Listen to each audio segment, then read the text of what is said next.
तो सबसे पहली चीज़ तो क्या है, density is equal to mass upon volume होगा।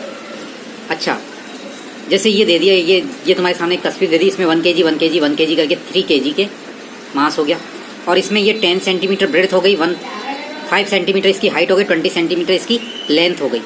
तो हमें डेंसिटी निकालने के लिए क्या चाहिए होता है, मास अपॉन वॉल्यूम। तो पहले मास कितना 3 kg और वॉल्यूम कितना 10 सेंटीमीटर 20 सेंटीमीटर 5 सेंटीमीटर, इसको मल्टीप्लाई कर लेंगे। जब इसको मल्टीप्लाई करेंगे तो 1000 सेंटीमीटर क्यूब आ गया। लेकिन 3 kg मैंने क्या बताया था, kg metre cube, gram upon centimetre cube. तो ये मेरे पास में दोनों यूनिट, ये सेंटीमीटर में है तो ये किस में होना चाहिए, kg भी ग्राम में होना चाहिए। तो 3 kg equal to 3000 gram. Density का फॉर्मूला क्या है, मास अपॉन वॉल्यूम। तो मास कितना है 3000 ग्राम और ये 1000 सेंटीमीटर क्यूब। तो इसको 30 से 30 कट गया, 3 ग्राम पर सेंटीमीटर क्यूब आ गया। ये जैसे ये दे दिया, एक क्यूब है, इसकी सारी साइड 10 सेंटीमीटर की है, इसका मास कितना है 2 kg, यानी कि ये सेंटीमीटर में, ये kg में। तो मेरे को इसको दोनों को सेम यूनिट में रखना है। तो 2 kg इक्वल टू 2000 ग्राम हो गया। तो डेंसिटी कितनी रही, मास अपॉन वॉल्यूम। तो 2000 ग्राम अपॉन 10 इंटू 10 इंटू 10, 3 बार। तो ये कितना हो गया 1000 सेंटीमीटर क्यूब, यानी कि इससे ये 3 जीरो से ये 3 जीरो चले गए, तो ये 2 ग्राम पर सेंटीमीटर क्यूब, ये आंसर आ गया। Density is equal to mass upon volume होता है। तो मास इज इक्वल टू क्या रहेगा, वॉल्यूम इधर से इधर चला जाएगा, तो mass is equal to density into volume हो जाएगा। और वॉल्यूम इज इक्वल टू क्या रहेगा, मास अपॉन डेंसिटी। अगर मैं वॉल्यूम निकालना चाहूँ, ये डेंसिटी नीचे आ जाएगी। तो ये फॉर्मूले याद रख लेना। आपको 3 डायग्राम दे रहा हूँ मैं, गैस, सॉलिड और लिक्विड। गैस के अंदर पार्टिकल्स बहुत दूर दूर होते हैं, सॉलिड के अंदर नज़दीक अटैच्ड रहते हैं, और लिक्विड के अंदर थोड़े से ही दूर होते हैं, थोड़े नज़दीक होते हैं लेकिन इससे दूर होते हैं, इस तरीके से। अब जैसे एक दे दिया, एक क्वेश्चन दे देगा तुम्हारे को, arrange in increasing density in, इसमें ये कॉटन दे दी, स्टोन दे दिया, सैंड दे दिया, सेम अमाउंट का। अब देखो सेम अमाउंट का अगर कॉटन है और स्टोन है और सैंड है, इसमें वजन किसका इंक्रीजिंग, यानी सबसे कम पहले आएगा। तो ये कह रहा है कि इसमें कॉटन का सबसे पहले आएगा या बाद में आएगा, तो सबसे कम इंक्रीजिंग, तो कॉटन, फिर सैंड, फिर स्टोन, इस तरह का क्वेश्चन आ जाएगा। ठीक है, सबसे जो ऐसा लिक्विड जिसकी की डेंसिटी ज़्यादा होती है, ठीक है, वो है आपके मरकरी। मरकरी की जो है डेंसिटी ज़्यादा होती है, ठीक है। इसके ऊपर आयरन तैर सकता है, लोहा तैर जाता है इसके ऊपर है, लेकिन इसकी डेंसिटी ज़्यादा होती है, ग्राम में है।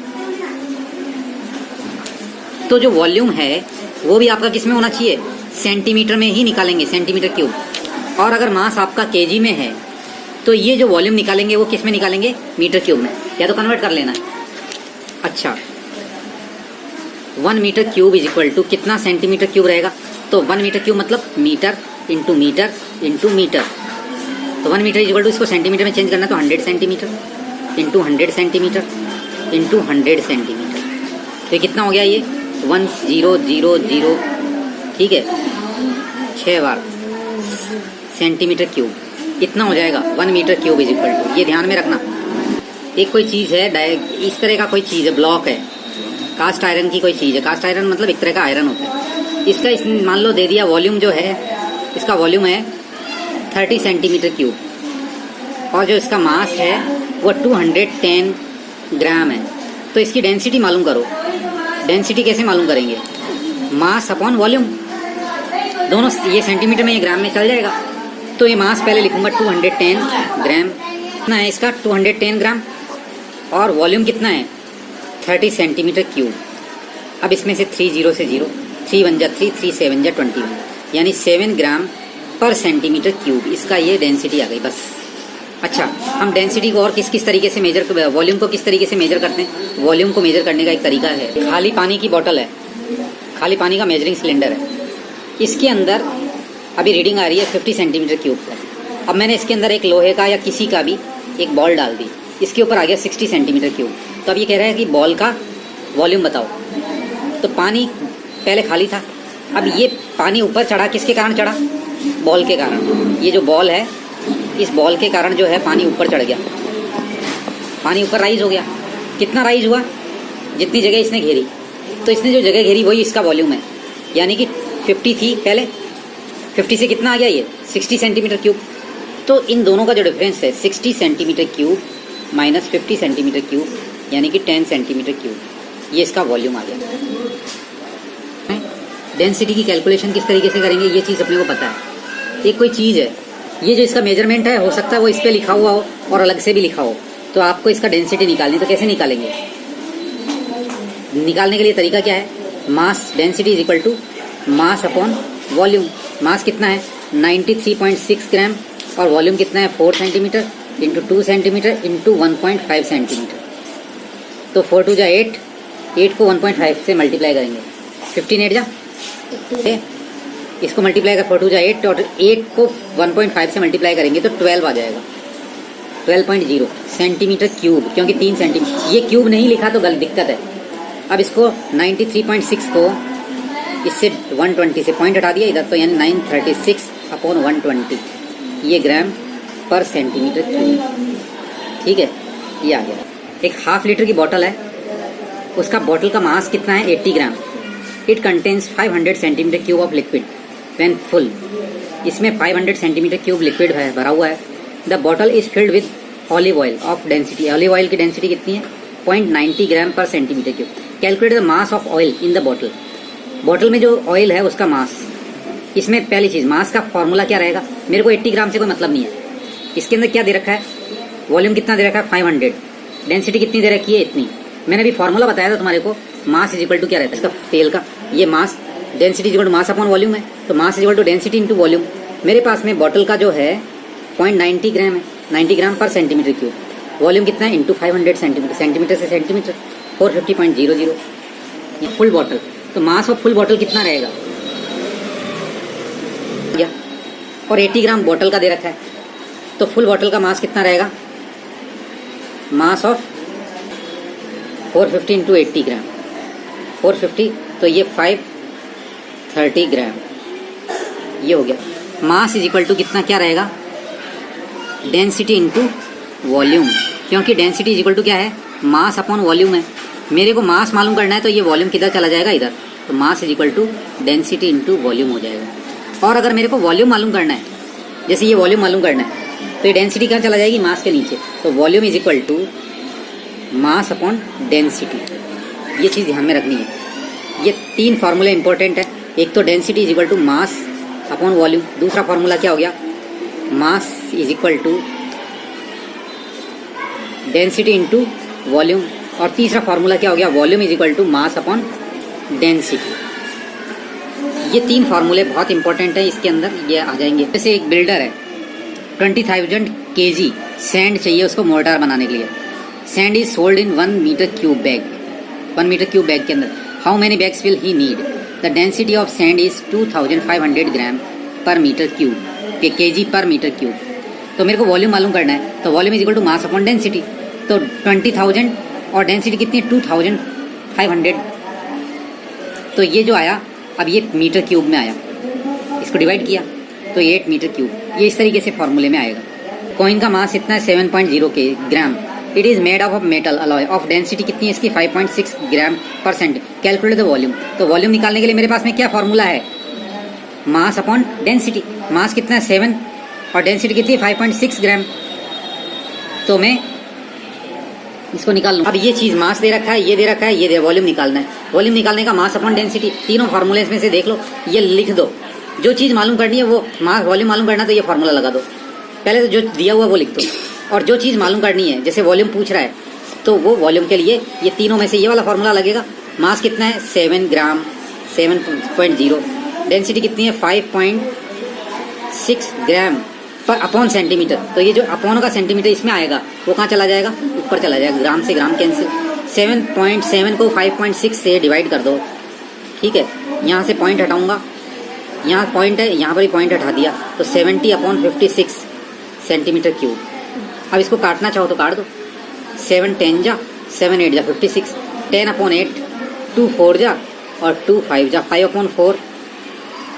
फिर इसको काटोगे, सेंटीमीटर क्यूब है तो कितना आ जाएगा? 1.25 सेंटीमीटर क्यूब, इतना करीब आ जाएगा। Force is concentrated on A small area. 1 minute देखो, मैं तुम्हारे को फिर से बता देता हूँ। We say that the force is creating a high pressure. If the force is spread over larger area the pressure will be less. इसका मतलब समझ लो, ये चीज जो है ना, ये इसके अंदर इफ अ फोर्स यहाँ से यहाँ तक, if a force is concentrated on a small area we say that the force is creating a high pressure. If the force is spread over a larger area, this pressure will be less.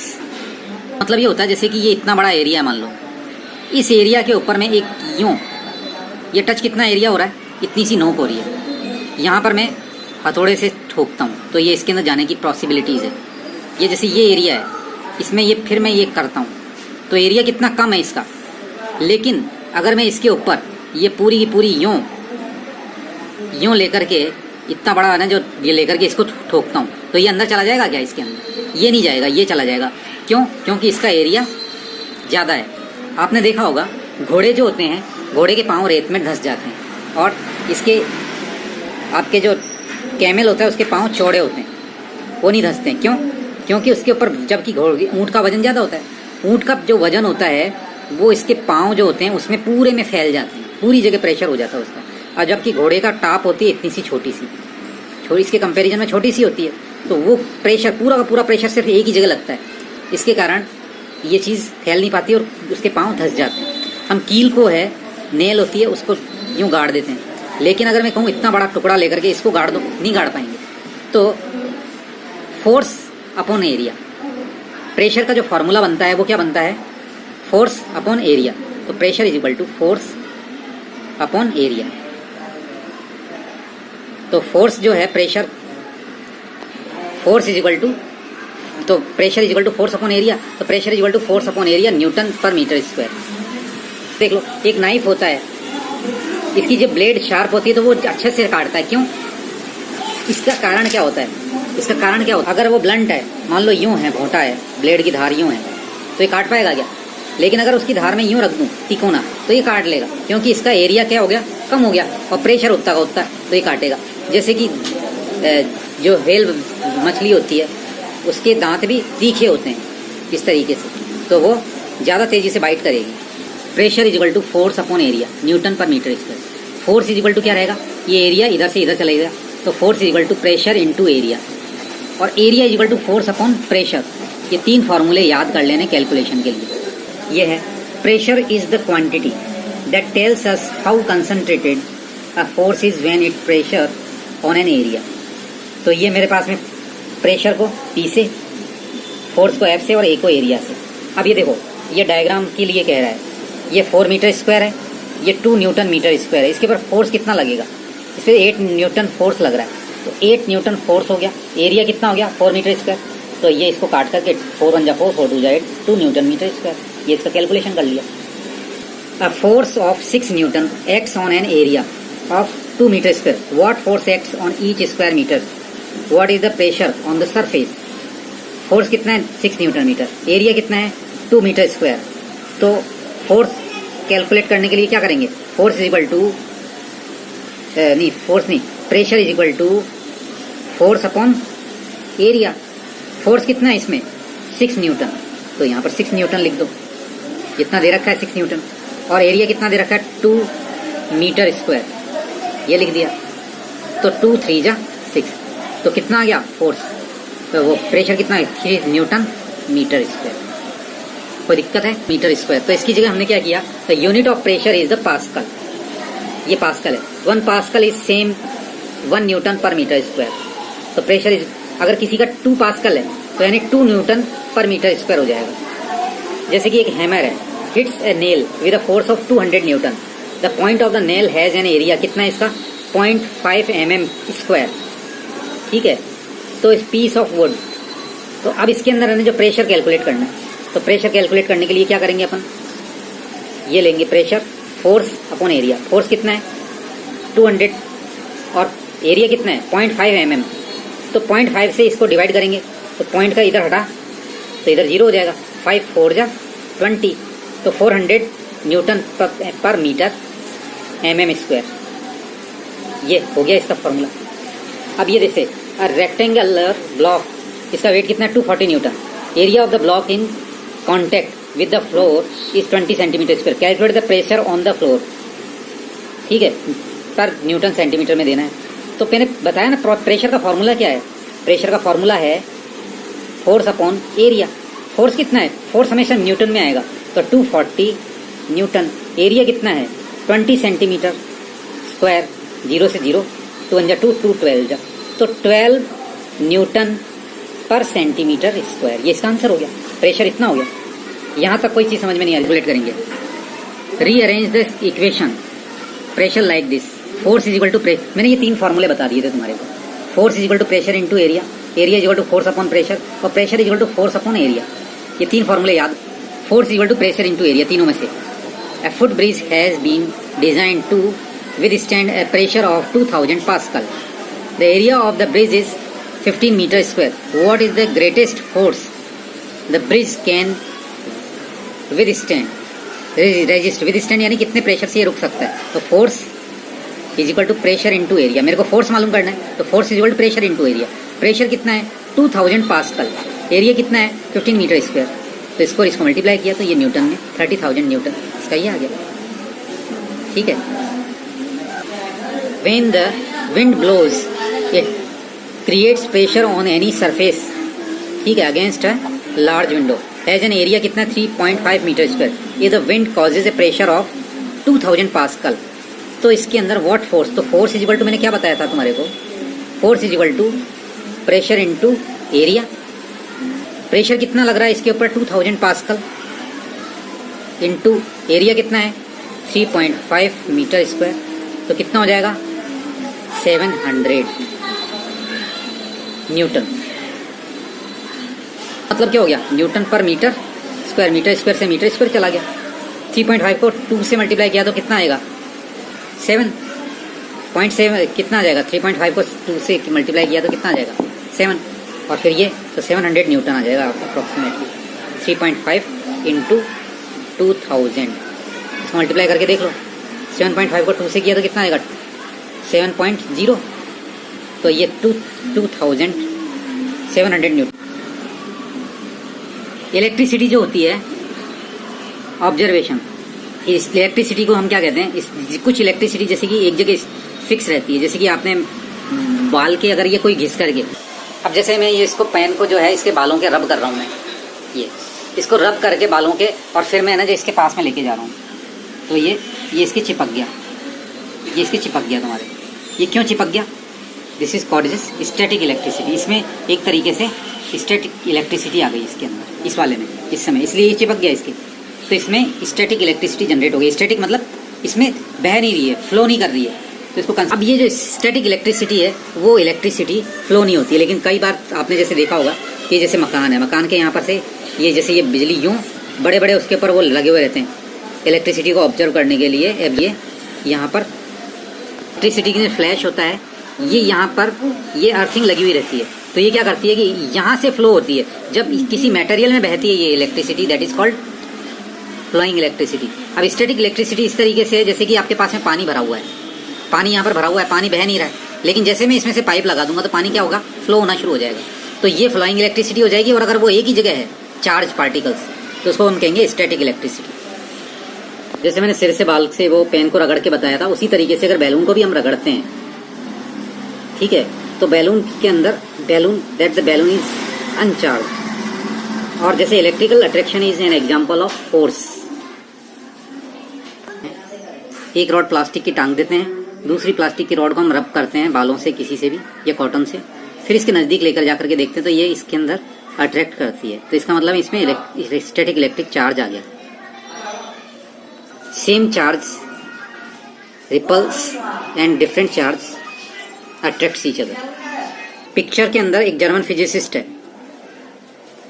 तो working 350 years ago when he turned the yellow ball of sulfur and rubbed it with a pad, he saw spark।